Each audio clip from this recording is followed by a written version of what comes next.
This week on Frogsplaining, I talk about the death of the Frog and Richie podcast, all that it entails, the other breakups that I've had that have affected my life, and all that I'm keeping is this intro music because it's all that remains. This week on Frogsplaining.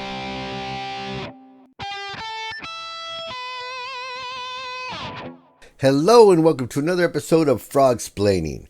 Now, this is the 5th episode of Frogsplaining, but it's actually like Frogsplaining number 1 because this is the first episode that's not going to be associated with the Frog and Richie podcast because there is no longer a Frog and Richie podcast. This is something that's happened recently. It was not my idea. You know, it was Richie pretty much lost interest in the project and decided that he didn't want to do it anymore. And obviously that is Frog and Richie, so, so that means it's over. And since it is, a breakup of sorts, in explaining why it happened, I'm also going to be explaining, how I feel about breakups in general and how they've affected my life and how this one will affect my life and whatever. Now, I don't want to be overly dramatic. It's not a breakup in the sense of like, we're not going to be friends no more or fuck that guy or anything like that. It's just that we're not going to do the show together anymore.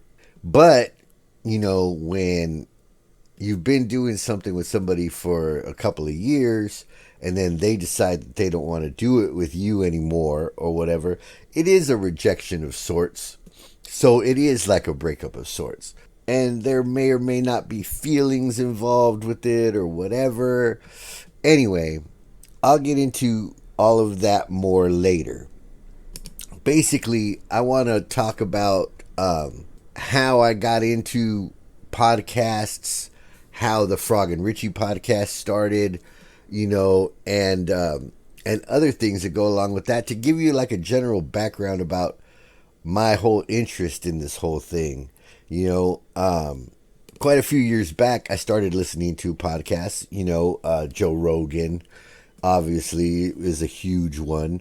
The Joey Diaz podcast, Felipe Esparza's What's Up Fool podcast, and other podcasts. And basically, when I would be listening to those, I would be sitting right here where I'm sitting right now, which is in front of my computer, and I'll be listening to Joe Rogan or Joey Diaz or Felipe or whatever, and they'll be talking, and I would totally have something to say. Like, I would just be waiting for just my turn to talk, which, of course, never came, But I knew that I would have interesting shit to say because I had interesting shit in my mind that I would have said if I was there. Obviously, I wasn't there. But I had a general sense in my mind that I would be good on a podcast, Eventually, I did get to be on some cool podcasts. I got to be on Felipe's What's Up Fool podcast. I got to be on the Degenerate podcast. I got to be on Nug Life Radio. I got to be on Staying Up with Benji, and a couple of other ones that I can't remember. But, I've been a guest on a lot of podcasts, and I think that that I was a good guest on most of those. So I did have the feeling that I wanted to have my own podcast, but I never knew how to go about it. I'm not the type that's going to, ask anyone, hey, man, you know what? Me and you should do a podcast. I'm just not that motherfucker, man. I just don't set myself up that way. If somebody was to ask me, then you know what? For sure, I'll consider it. And probably at the very least, I would be super down to do one episode and see if we have chemistry and see if it's good and, see if I think anybody would want to hear it. And basically, that's what happened. The Frog and Richie podcast was not my idea. It was Richie's idea. And he came and said, hey, man, I think, you would be good on a podcast. We should do it together. La la la la la. He asked me if I would be down. I said yeah. He asked me what I thought it should be called, and I said I thought it should be called the Bob and Richie podcast because for whatever reason I had just, I think, seen La Bamba again, and the dynamic of Bob, who's like the older, more experienced, more fucked up dude, and his relationship with Richie, who's the younger, more innocent, dude, is very much what I thought like the relationship between me and Richie was. And considering that he's Richie and Bob rhymes with frog in a way, I was like, man, the Bob and Richie podcast would be cool. I thought people would get it. People really didn't get it. A lot of people thought it was a podcast about La Bamba, which, obviously it wasn't. But, anyways, the podcast was born, and it was the Bob and Richie podcast. And, at first, we had a little bit of trouble finding our way. Our first 20 episodes or so were like all hating on Trump, which, I mean, obviously I still hate that motherfucker, but we didn't advertise it that way. Maybe we should have. Maybe if it was Bob and Richie versus Trump, it would have flew better, but that's not what we did. And it ended up just being to where, if your whole thing wasn't to fucking hate on Trump, then you really weren't going to want to listen to this shit, I don't think. So we decided to change it up and be more about other shit. And it was fine, I thought. I thought it was good. And I really didn't expect it to end at the time that it ended. But again, at that time, it was Richie.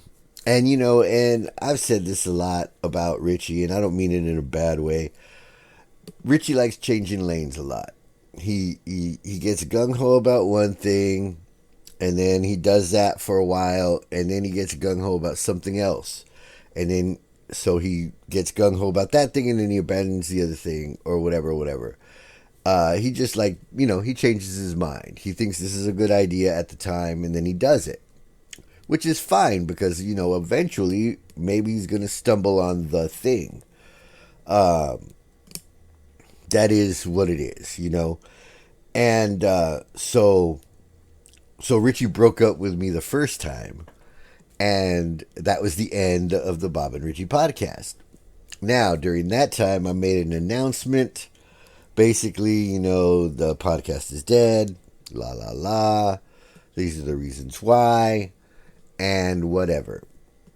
And I got hit up. Like, motherfuckers was all in my inbox talking about want to do a podcast with me and la, la, la. And I ended up taking up Michael Castleberry on the idea of doing a heavy metal podcast, which is the Hit the Light podcast, which is still ongoing. But again, that wasn't exactly my idea. And I didn't approach anyone about doing it. These are things that came to me. So basically, I started doing that with Castleberry. And then, I don't know how long it was, maybe a month, maybe two. Richie was like, you know what? I want to do the podcast again. But, we just need to reformat it and do it a different way. And it's going to be way better. And I was like, okay. I was like, you know what? That whole Bob and Richie thing, people didn't fucking get it. Let's just call it what it is. It's the Frog and Richie podcast. And this is what we're going to do. Now, one of the big caveats that has anything to do with any fucking podcast that I'm going to do, and that's ongoing policy, is that I'm not going to spend any money on this shit. I'm broke. I don't have money to invest in something that's not going to make money in return. I know people say you need to spend money to make money and whatever, and you got to invest in the future. Yeah, well, you know what? I don't know how much future I have left. I'm an old dude as it is.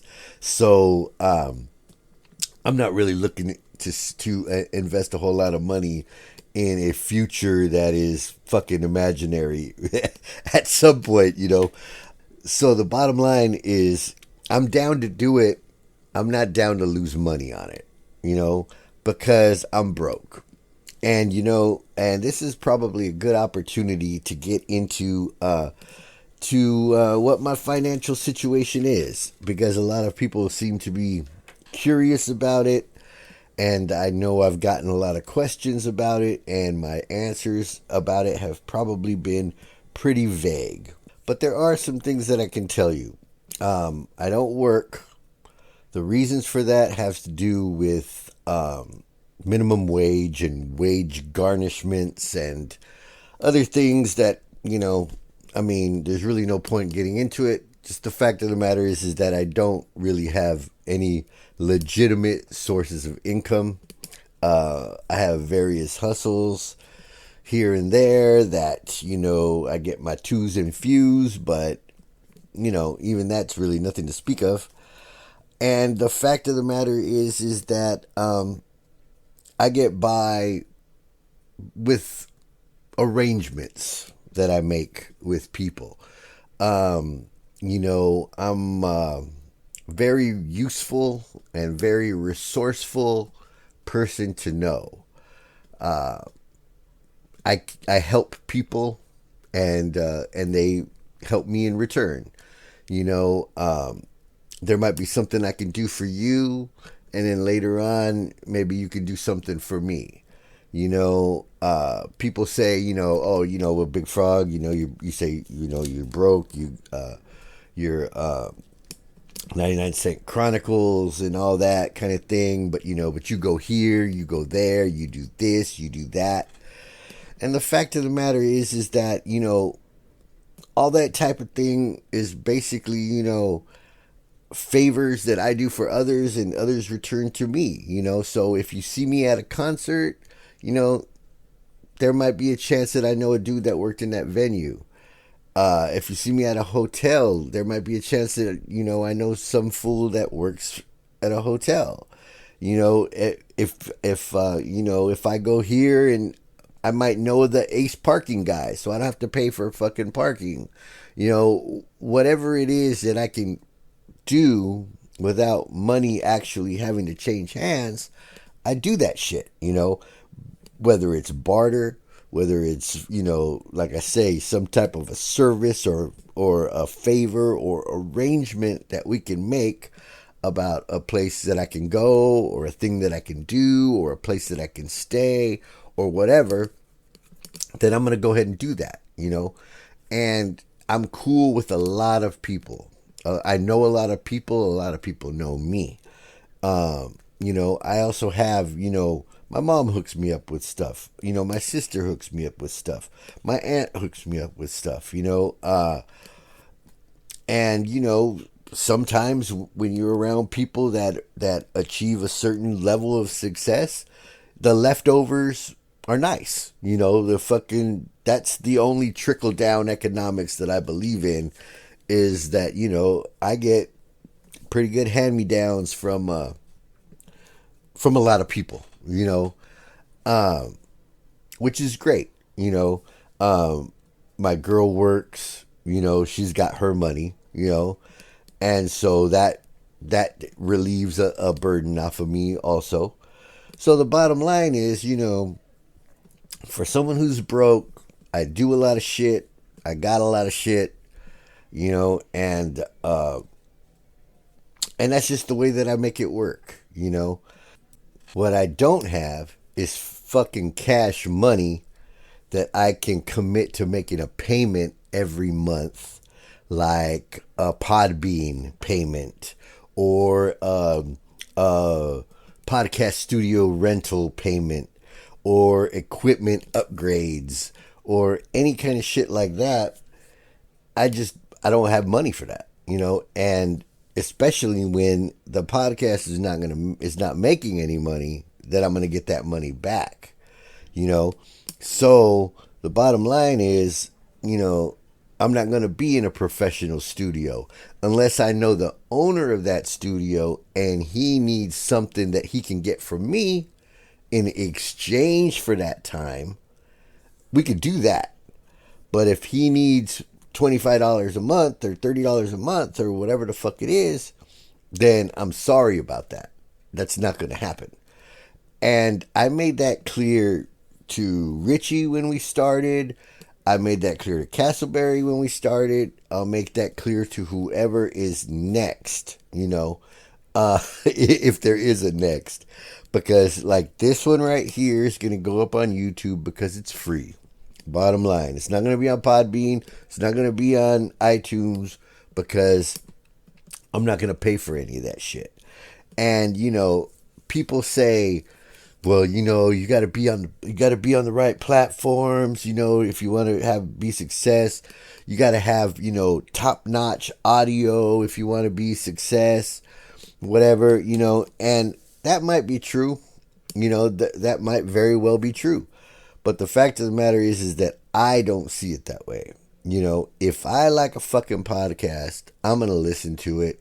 And if it's not on iTunes and it's only on YouTube, I'll listen to it on YouTube. And if it's fucking only somewhere else, then I'll fucking find it if I like it, and I don't really care what it sounds like. I mean, as long as I can hear it and understand what motherfuckers are talking about and it's not like endlessly annoying, then I really don't care if it's fucking sounds like, you can hear a pin drop in the fucking background. I don't give a fuck. And I made that shit clear to everyone also. Now, does that mean that they fucking heard me? Maybe not, I'll get into that more later when I get into the reasons for the breakups and things. But the bottom line is that, I am not willing to invest money in a podcast because I don't have any fucking money. And that's the bottom line for that.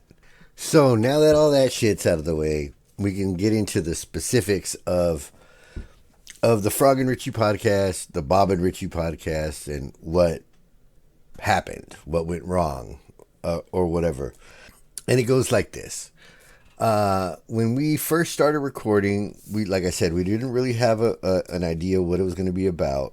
In my way of thinking, it was going to be a personality-driven podcast. Basically, that just means it's us. If you like us, you'll like it. If you don't like us, you won't like it. It's not about baseball. So if you like baseball, you're going to like it. Or like the other podcast that I have is about heavy metal. So if you like heavy metal, you'll probably like it, unless you totally think we're dicks, So this one didn't really have necessarily a focus. Like I said, it was going to be personality driven, and the standout personality was going to be me, And so basically, that was my contribution to the show. I wanted it to be on YouTube. I wanted it to be free. We were doing it with one microphone in the middle of the desk, and that was fine with me. I thought it sounded fine. I thought it was good on YouTube, and whoever wanted to listen to it could listen to it, and there you go. I didn't have any expectations for the show, and I think that's where a lot of people not go wrong, but where a lot of people have disappointments or depression or general malaise in their life is because they expected something and they didn't get it. And so now they're fucking bitter or whatever. Now, as you know, if you've listened to any of my shit for long enough, I failed as a guitarist. I wanted to be in a fucking heavy metal band and make it in music, and I failed at that. I wanted to make it as a rapper, and I failed at that as well. So when I started doing comedy, I had zero expectations that I was going to just, blow up and become a star.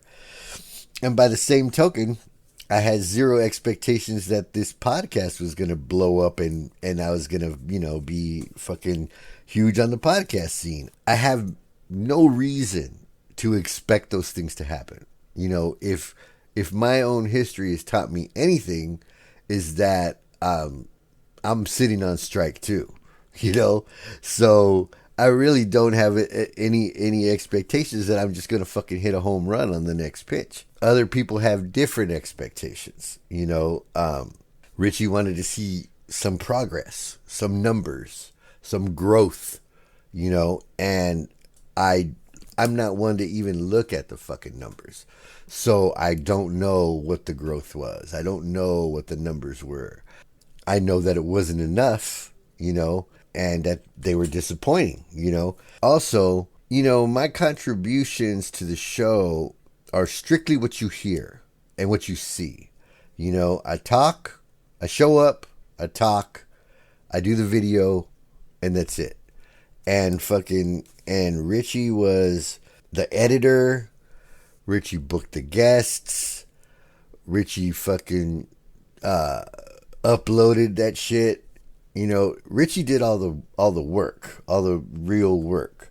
So obviously he's got a bigger investment in the fucking in what the end result is. Also, when after the Bob and Richie broke up and then the Frog and Richie came back, Richie wanted it to sound better. So, he wanted some new equipment. He wanted to see about doing it in the studio. He wanted to get on Podbean and iTunes, and all that shit costs money. I did throw in on the equipment, even though I didn't want to, because at least it's something tangible that we could sell if at some point. But I was not gonna fucking pay for a fucking studio. I was not gonna pay for fucking iTunes or any of that shit. And there you go. Like I said, I made that clear at the beginning. Richie wanted to invest in some shit. Hey, that's on you. And the same thing goes with the Hit the Light podcast. Castleberry has boosted some fucking posts here and there. He pays for that shit. And I mean, it's cool. I hope it works. I hope it blows up. But like I said, that shit wasn't my idea. Like I said, I was very clear up front that I don't have money for this shit. I don't want to be putting money into this shit. And I really don't expect to be getting any money out of this shit. That's why I'm not willing to put no money in it. Right? I have fucking zero expectations. Zero. And other people did. Other people do. And that's cool because, I know some people need to visualize their success. Whatever. I don't visualize shit. If I did visualize anything, it would probably be my failure because I've seen that shit before. I know that shit's real. Success? I really don't know what the fuck that means. I've never had any. Nope. Never. So, like I said, my expectations and the expectations of others were quite different. So the bottom line is Richie fucking was investing a lot of time. Richie was investing money. And Richie wasn't seeing results.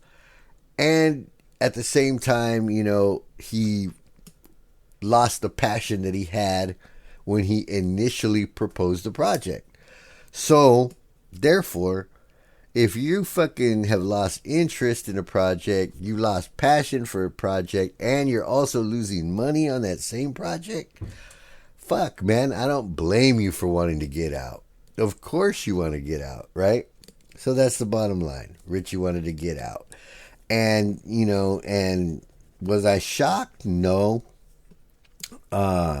I won't be shocked if fucking Castleberry pulls the plug on our podcast in a couple of weeks because, like I say, he's got more investment in, although I do the editing and shit for that one.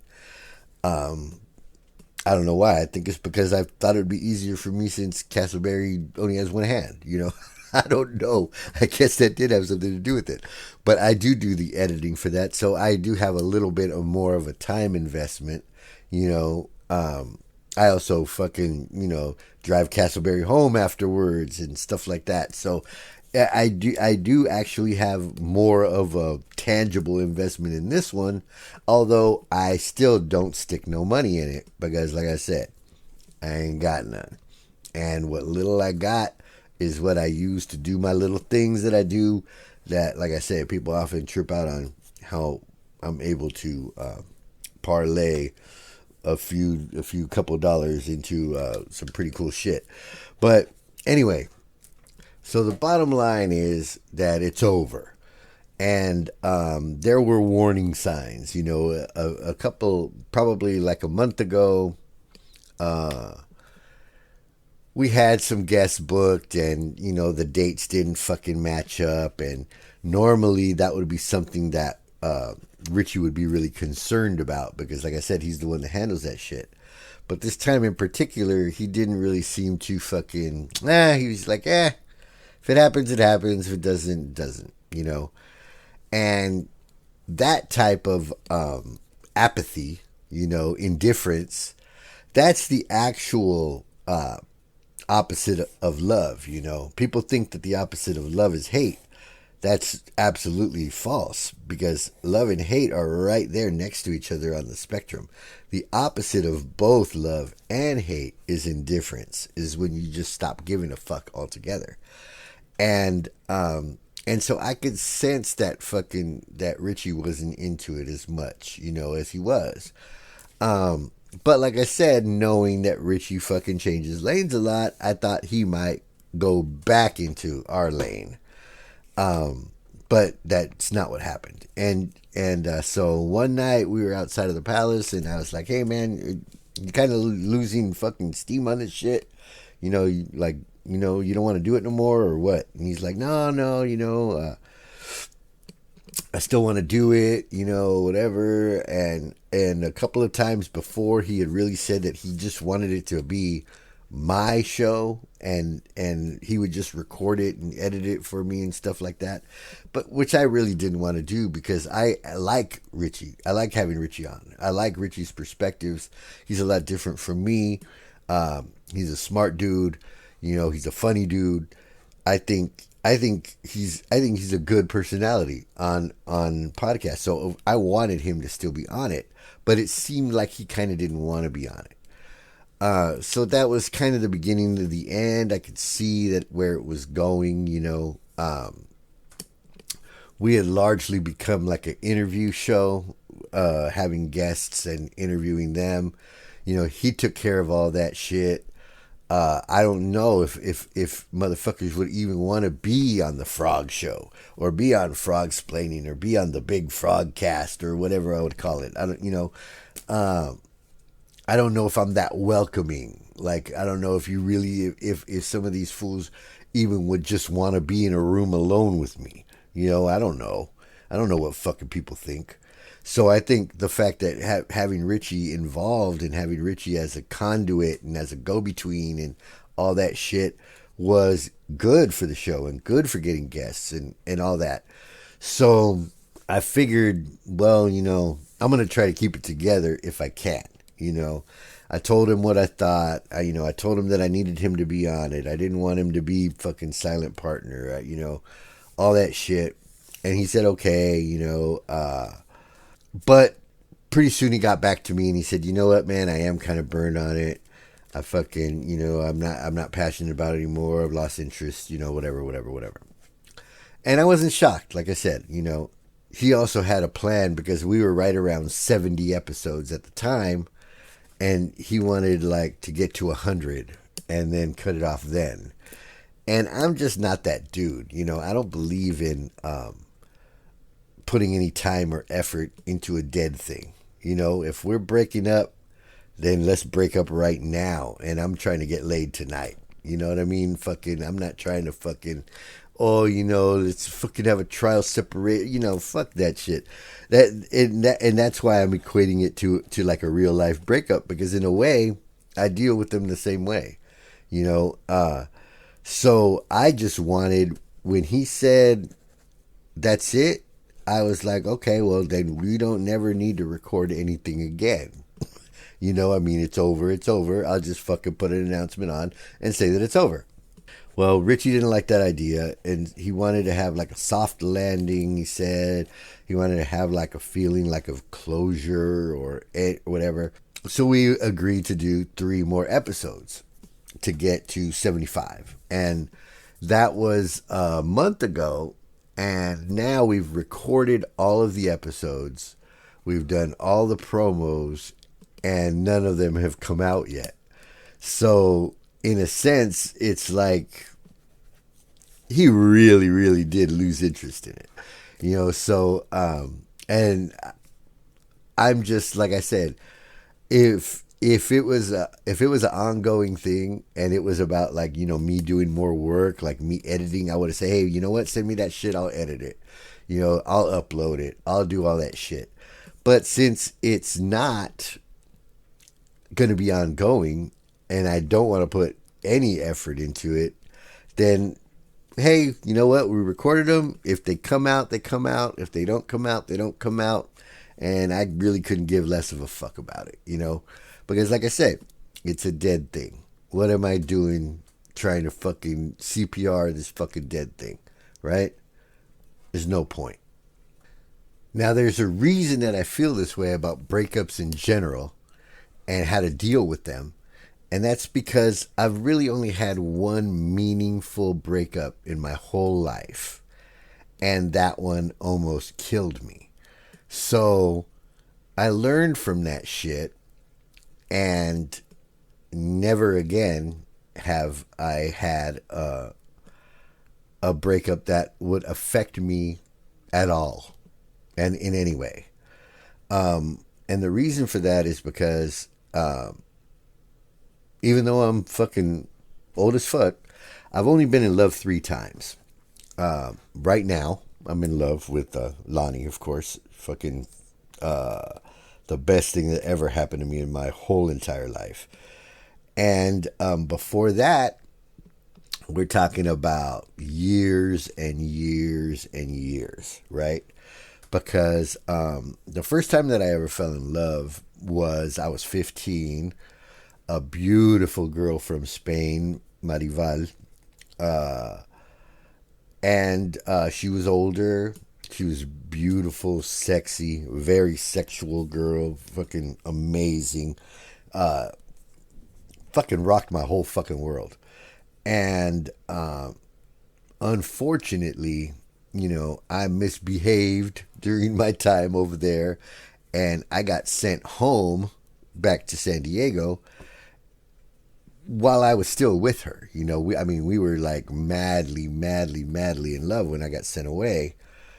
And so in essence, we never really broke up, but we just, we were kids and we knew that basically, me going fucking across the Atlantic and then across the whole country, we were probably never going to see each other again. And that's proved to be true. I never have seen her again. We wrote to each other for a little while, but when you're a teenager, that shit fucking, you got needs and that shit's just not gonna fly long distance for a while. So, we lost touch. Obviously it was pre-internet and all that shit. So, whatever, in a sense, she's the only ex that I don't have any kind of hard feelings for, and I don't think has any hard feelings for me. And even though, we don't know each other. She's over there, I'm over here.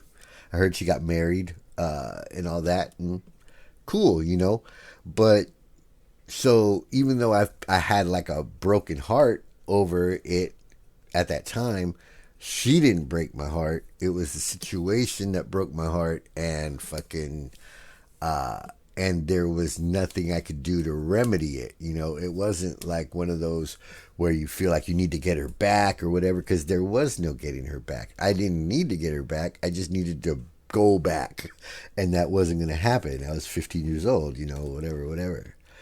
So, my shit was fucked up for a little while there. It was fucking heart wrenching. I admit, and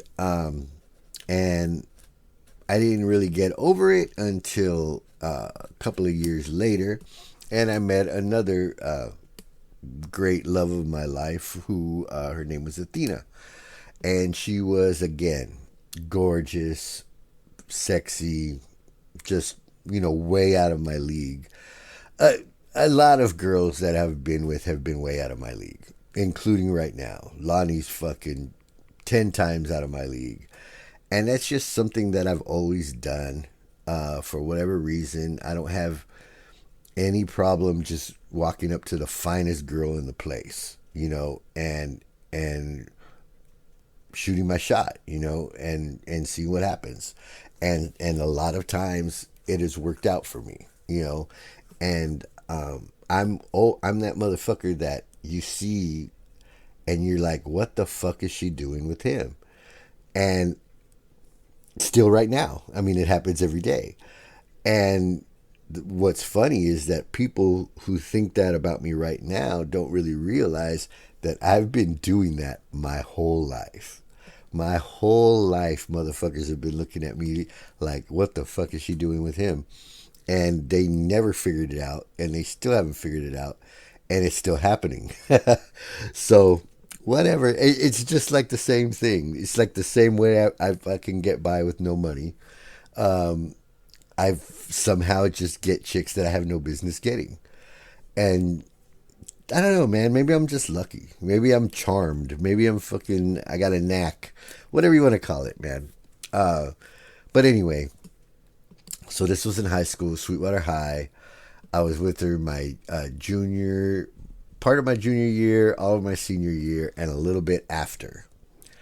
And, you know, she was perfect, and I was not. I was not a good dude. I was manipulative. I was a guilt tripper. I was a user in a lot of ways, and the bottom line is, I had her under my thumb, and I did not want her getting away. So I did a lot of shit that I shouldn't have done. I always had her tried to have her feeling insecure, even though she should have been the most secure girl in the world, because I mean she was the most gorgeous girl at our school. I think she actually won most attractive at Sweetwater, but if she didn't win, she should have. Anyway, um, so I burnt that relationship, and once I was no longer at school with her, that's when I lost control of her. And because I had graduated, she still had a year to go, so I lost control of her, and of course, other dudes. I mean, she was, like I say, fucking beautiful. I mean, world class beautiful. So of course, every motherfucker was trying to get in there. I wasn't there, and bottom line, she at some point, I was starting to get into drugs too. So that was also had to fucking ring some alarms for her or whatever. So bottom line, she broke up with me. Matter of fact, I don't even think she broke up with me. I think I had threatened to break up with her like so many times, and one time she was just like, okay, and she wasn't scared of me breaking up with her no more. And I was just like, oh shit. And I was just never able to get her back from that point. There was another dude in the picture, and again, and then with the breakup, I handled that shit all wrong. Like what I should have done was just act like I didn't care. Get with other girls, whatever, whatever. I mean, because I had girls knocking down my door too. I was a good looking dude back then. I was a way, way different dude than I am now. That's what I should have done. I should have just got with some other chick, and then maybe Athena would have missed me, or whatever, or maybe she would have not been happy with the dude that she got with, or whatever. We could have both went and did our separate fucking things for a minute and got back together. Who knows? That would have had a lot better chance of happening than what happened with what I did, which was I became mad stalkerish.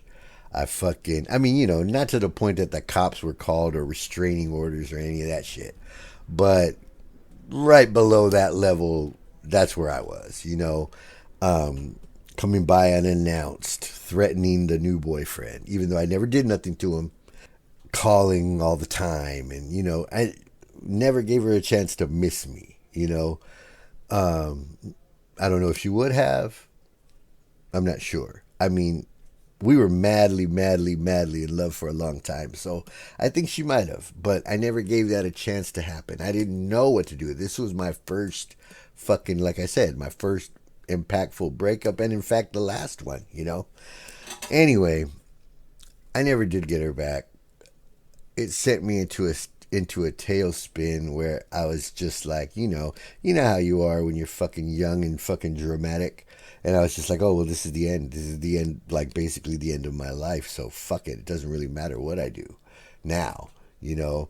So I did more drugs. I did more drinking. I did more fucking destructive shit.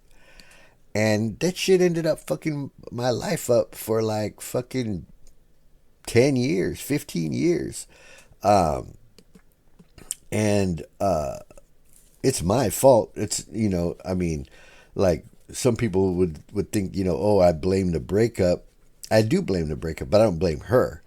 I blame myself and the fucked up decisions that I made, because I could have just moved on, man. I mean, I was in demand also, so not as big a demand as she was, but you know, I did fine, and it's just that I didn't care about any of those chicks, and in fact, I wouldn't care about another chick for another fucking 20 years, and so therefore, when I've had a million girls break up with me since then, because I'm more the kind of guy that I don't break up with chicks. Like if I want to break up with a chick, or I'll just like do something and make her break up with me. It's easier that way, that's the way that I've always done it, and it's really easy for me to do that shit intentionally and unintentionally. I've made girls break up with me intentionally, and I've done things that I didn't intend for them to break up with me for, but they did, and it was still okay with me because I didn't give a fuck, So, basically, I went from treating girls who were fucking all-time prizes like shit to treating girls that weren't worth a fuck better than they deserved to get treated. I was trying to make up for my past mistakes by treating these chicks good, but they were fucking hoes, or they were whatever, and they didn't fucking really deserve it. So I was all fucked up and all confused, and that's when I figured out you can't let anything that comes to an end affect your life as if your life is coming to an end or your life is over. It's never over till it's over, and there's always a fucking bounce back, and there's always a way to come up, and so eventually I was blessed again, I mean, like I say, I've been with so many gorgeous girls, like so many. They weren't always nice. They didn't love me, or even in some cases even fucking give a fuck about me. I don't think. And I didn't love them, so whatever. So I learned to deal with breakups as matter of factly as possible. It's like I say, all right, you break up with me today, I'm trying to get laid tonight. Fuck it. That's my way of getting over it, And so I don't dwell. I don't let nothing fucking, if, I'm not going to let nothing fuck me up that way. Now, I mean, right now I'm in a situation where I am 100,000,000% committed to Lonnie, and I think she is with me also. And we're engaged. We live together. For all intents and purposes, we're fucking married.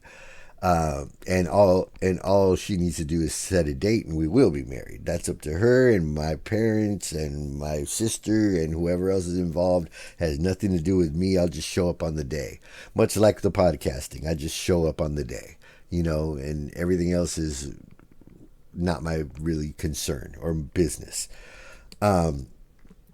Obviously, if she broke up with me, I would be fucking devastated, and I probably would just go ahead and drink myself to death uh, because that's my default anyway. That's I quit drinking because of her.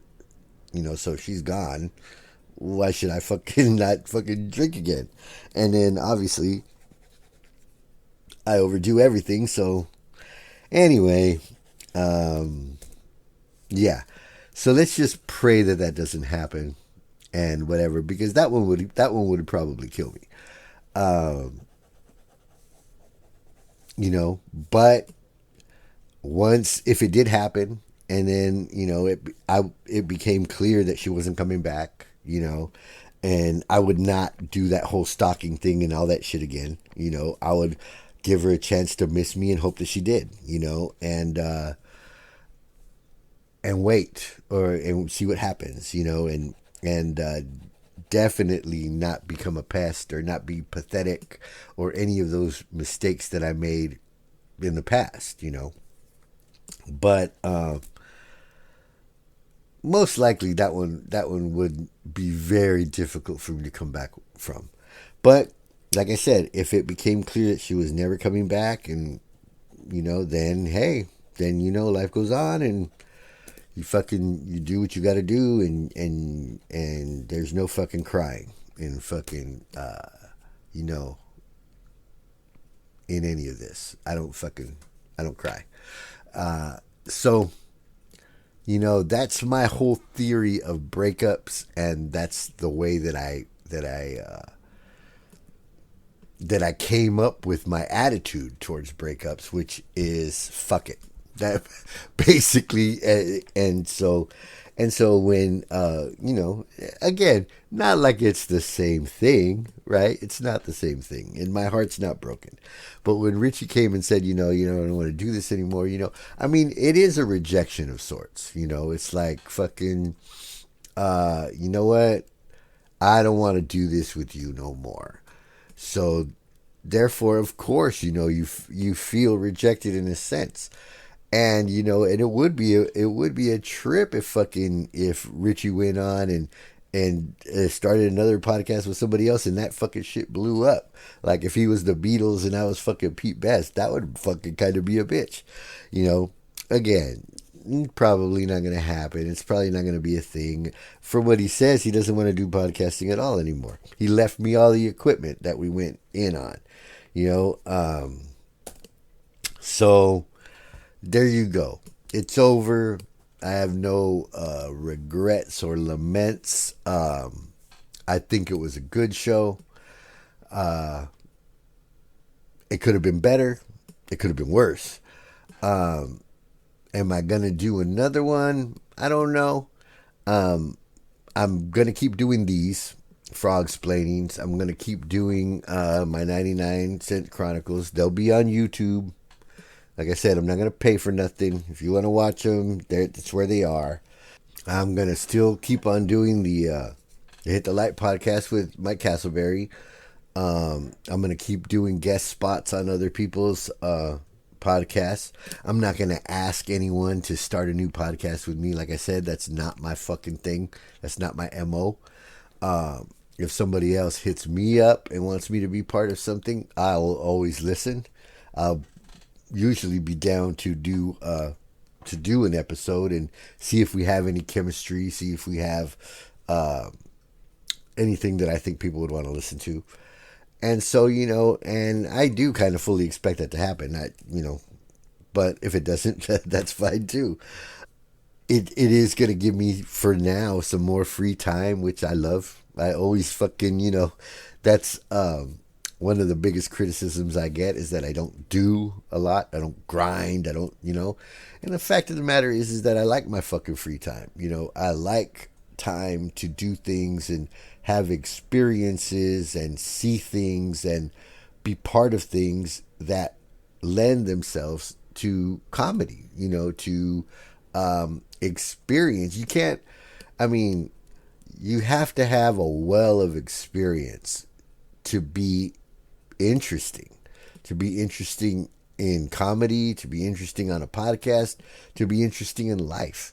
You know, if you're fucking dragging your ass from fucking work to fucking open mic to open mic to work to open mic to open mic, when the fuck are you experiencing anything that's going to be worth talking about? Be it on stage, be it on a podcast, or be it anywhere else. You know, live your fucking life, man. And that's what I'm going to do. And if that fucking lends itself to some other podcast, if that lends itself to some other fucking, show of some kind or whatever it is, that's good. That's cool. And the only thing that I have to say is, again, just like before, I ain't putting no money in this shit because I ain't got no money to put in it. Other than that, I'm all yours. If I do start a new podcast with somebody else, once again, I won't have no fucking expectations that it's going to blow up. Therefore, I won't be disappointed when it doesn't. And I'll be pleasantly surprised if it does. So that's a win-win and a no-lose, right? And that's my attitude towards that. That's my attitude towards comedy. That's my attitude towards fucking just about everything that I do is, hey, if it fails, it fails. And if it fucking succeeds, wow. Didn't see that coming. So, that's how I feel about the death of the fucking Frog and Richie podcast. That's how I feel about fucking life in general, breakups in general. You fucking bounce back. Don't let it take you 10 years. Don't let it send you into an abyss of fucking drugs and crime and where the girl that you loved fucking hates your fucking guts now. Don't let it kill you. You have to bounce back from it. Be it a quick bounce, be it a slow bounce, be it a bunch of bounces. Just fucking keep it moving, man. Keep it moving. And eventually you'll get there. I never thought I would fall in love again. And look at me fucking however many years later, madly in love more than I've ever been. So it can happen, and do your best. Do your best. That's all you can do. Do your best. Try to make it work. And if it doesn't work, it doesn't work, And don't get all butthurt and don't get all fucking weepy willow and all that shit. Just fucking handle it and fucking move on to the next thing. And that's what I plan on doing. And so you will be hearing more Frogsplainings. You will be fucking hearing me on other podcasts. You will be seeing me on the stage all around here. And there it is. So I'll keep you posted on whatever the fuck it is that I'm doing next. I have no idea what that might be. And I really don't give a fuck. So there it is. Let's leave it on that note. Until the next one, this is Big Frog for Frogsplaining, no longer on the Frog and Richie podcast. And I'm out.